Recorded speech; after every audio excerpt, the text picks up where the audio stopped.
Kenalkan, saya Daniel Lajuta Prasratungga, salah satu dari penerima beasiswa teladan yang diselenggarakan oleh Tanuto Foundation 2021 kemarin. Saya bersekolah di Teknik Kimia Universitas Diponegoro, yang kebetulan juga salah satu dari 9 mitra dari Tanuto Foundation. Sebelum ikut lead self, itu saya tuh merupakan pribadi yang cukup egois ya. Uh, Kurang peka juga, terus ya ini lumayan apa ya, memaksakan diri gitu, suka banget memaksakan diri, terus juga merupakan pribadi yang sangat tidak bisa mengukur kekuatan dan tidak bisa membagi waktu. Itu dulu saya. Cuman ya dulu juga saya orang yang mandiri, tapi mandiri dalam arti kurang bisa berkolaborasi gitu. Jadi apa-apa tuh kalau bisa dikerjakan sendiri. Dulu tuh aku seperti itu. Terus juga uh, dulu pribadi yang penting selesai gitu. Kalau ada tugas ya sudahlah, yang penting selesai. Kayak selesai itu sudah sangat bagus buat saya dulu. Standarnya gitu. Nah, lalu masuk ketika diterima di Tanuto dan diperkenalkan dengan yang namanya grup GA mentoring itu, Tribe, dan TSA, organisasinya Tanuto di setiap universitas gitu. Nah, dulu karena saya sangat membara gitu, sangat bersemangat, itu saya mengajukan diri buat jadi wakil di tribe saya, dan juga cukup apa ya, cukup terlihat di TSA pada awal-awalnya, cukup terlihat gitu. Jadi di TSA proker pertama saya itu jadi koordinator humas di program kolaboratif. Orang-orang penting yang menemani saya, bukan hanya menemani saya sih, menemani saya, jadi inspirasi saya untuk bisa berkembang, untuk melewati kesusahan-kesusahan gitu. Itu ada beberapa, ada banyak. Yang terutama itu pastinya orang tua saya, terutama mama itu.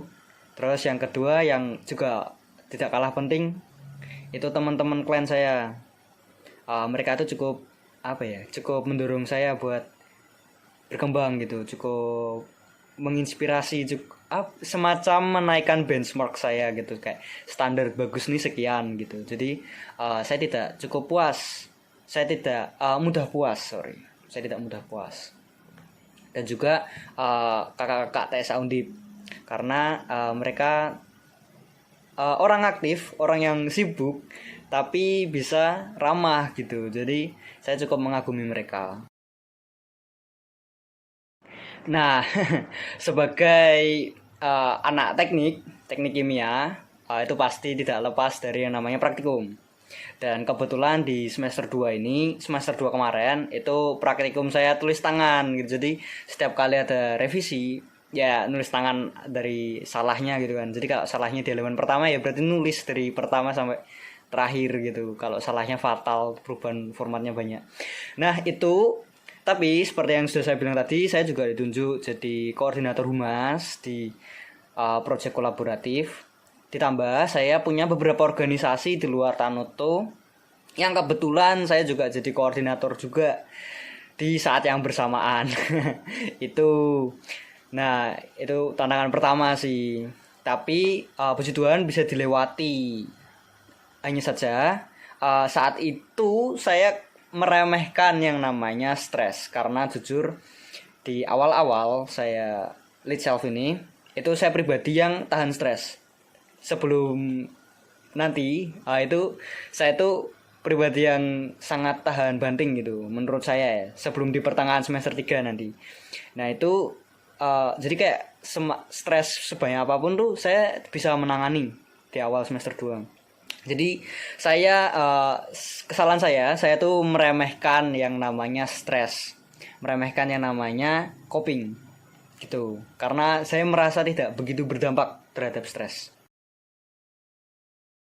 Nah, lalu sampai di semester ketiga, di semester dimana uh, karena saya meremehkan stres, akhirnya saya burn out di semester ini. Ya, di semester 3 ini ah semua tugas saya tinggal.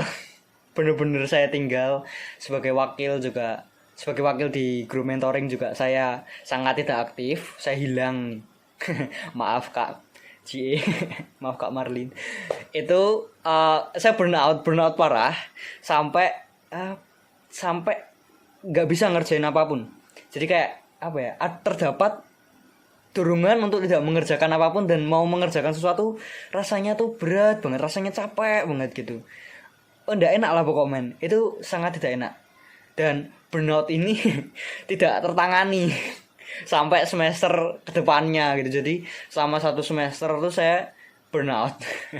Yaitu terus juga saya mencoba menerapkan coping system dari yang sudah diajarkan oleh teladan di semester sebelumnya, di semester 2. Cuman nampaknya sudah cukup terlambat. Jadi jadi susah banget dan ini benar-benar banyak sekali kepercayaan, banyak sekali tugas yang saya tinggal, yang saya hancurkan seperti itu. Iya, ini sedih sih.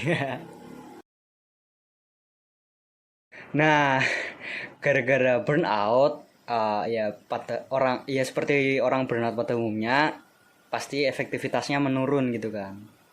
Nah, di sini tuh kayak bener-bener apa ya, kayak nggak mau ngerjain apa-apa gitu. Kayak berat banget gitu. Akhirnya kayak ya tugas penting selesai itu udah bagus gitu. Tugas selesai itu udah bagus gitu. Soalnya ada pemikiran kayak ya bodo amat lah, nggak usah ngerjain tugas gitu. Itu sering banget muncul di masa-masa burnout itu. Nah, tapi waktu saya down itu teman-teman klien saya itu waktunya mereka naik-naik gitu. Jadi maksudnya waktu saya down mereka tuh waktu naik gitu. Jadi mereka dapat kayak dapat achievement, dapat kayak proker keren gitu, terus dapat apa ikut ikut sesuatu yang keren dan lain-lain. Pokoknya mereka lagi naik gitu kan. Nah, melihat mereka yang naik sedangkan aku sendiri kayak gitu, lagi lagi sangat tidak efektif, lagi burn out, itu kayak muncul rasa-rasa kayak insecure gitu, muncul rasa-rasa kayak takut tertinggal, terus merasa kalau tidak apa bener-bener tidak kompeten gitu loh. Nah, karena apa ya, ya tapi wajar sih saya merasa nggak kompeten waktu itu, soalnya kayak semua tugasnya nggak ada yang selesai gitu. Nah, tapi ini berlanjut sebenarnya sampai dari semester 3 sampai di semester 4 awal nih, yaitu masih burnout di semester 4 awal, tapi ya untung sekarang sudah enggak gitu. Nah, tapi puji Tuhan masa krisis ini akhirnya selesai gitu. Burnout saya perlahan menghilang gitu kan. Ya puji Tuhan, terima kasih juga buat orang tua, karena pada akhirnya juga saya ceritakan ke orang tua gitu kalau saya punya burnout dan mereka bantuin gitu. Nah, ya puji Tuhan sekarang udah jauh lebih baik lah, lumayan juga tambah dekat dengan orang tua gitu. Nah, yang saya dapatkan dari selama 1,5 tahun ini di Tanuto itu banyak banget sebenarnya, banyak banget. Yang pertama ya jelas belajar dari kesalahan saya itu, belajar buat memedulikan penghasil produk gitu. Jadi bukan cuman memedulikan gimana kita mendapatkan produk sebanyak mungkin gitu, dalam artian pada kasus saya gimana saya bisa dapat pengalaman sebanyak mungkin gitu kan. Akhirnya ikut kepanitiaan kebanyakan gitu, ikut tugas apa tugasnya akhirnya jadi banyak gitu, terus udah mengukur kira-kira aku butuh istirahat apa enggak, ya enggak, akhirnya enggak istirahat gitu kan, ya akhirnya burnout. Itu penting juga buat menjaga si penghasil aset gitu kan, dalam artian di kasus saya tuh ya kewarasan saya gitu, itu penting banget untuk dijaga. Terus juga ini berlaku buat organisasi gitu kan. Jadi kita nggak boleh memaksa organisasi kita buat kerja terus gitu. Bakal bagus kalau kita juga ngasih kepedulian ke rekan-rekan kita gitu. Nah, itu hal pertama yang saya pelajari. Lalu hal kedua, saya karena di TSA ini mengharuskan untuk bekerja sama, akhirnya mau nggak mau saya belajar untuk bekerja sama gitu.